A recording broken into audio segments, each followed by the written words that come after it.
Anyone who lived through the 2017 general election in the UK will be very wary of giving a prediction as far out as 3 weeks before polling day. But look, all the polls point very clearly to the Conservatives being the largest party. I think the jury's still out whether it will be a majority Conservative government or not. And then perhaps the most important single question is, if it is a majority Conservative government, whether it will be a substantial majority which will allow the Prime Minister to assert his own position, or a much smaller majority which might mean that he's still effectively the captive of the extreme wing within the party.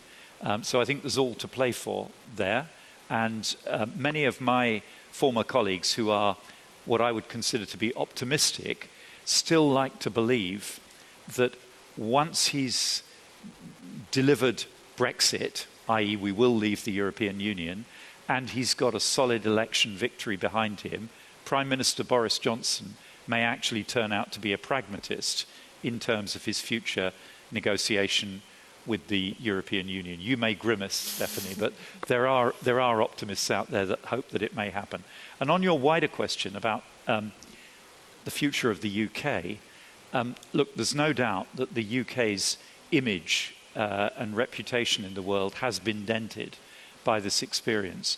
I think it's salvageable if it turns out that we do resolve this, we leave the European Union and we find a solution between the UK and the EU so that we can work together closely and be closely aligned even after we've left the European Union.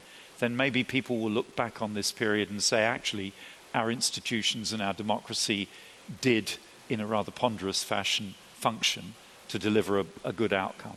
But of course, if the outcome is different, if the outcome is one that means permanent damage to our economy, then I think that probably will make us the first nation in history that has willfully inflicted economic damage on itself. And history will judge us probably quite harshly for that. Well, I know Stephen King always has a long historical perspective, so we'll see whether he agrees on whether Britain would be the first country.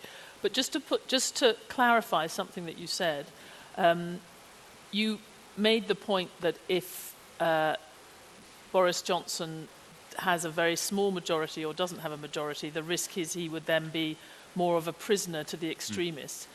For those who just want to know whether they should feel marginally less or more discouraged by that result the morning after the election, looking from a distance, the implication of what you're saying is if Boris gets a big majority, you believe that could lead to a softer form of Brexit, a slightly less economically costly form of Brexit. Is that right?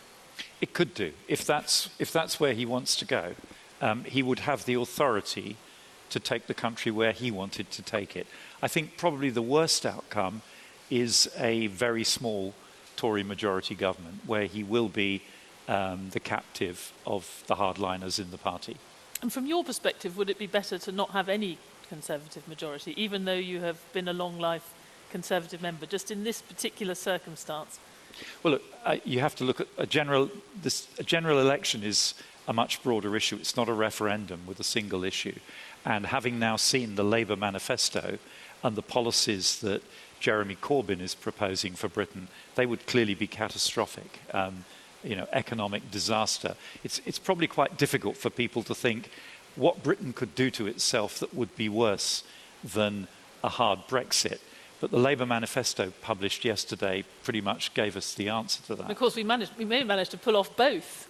Well, I mean, my nightmare throughout this process has been this. There are three things I've wanted us to avoid. I wanted us to avoid a hard Brexit, I wanted us to avoid a Corbyn government, and I wanted us to avoid a breakup of the United Kingdom. And the risk is, if we get it wrong, we get all three of those things.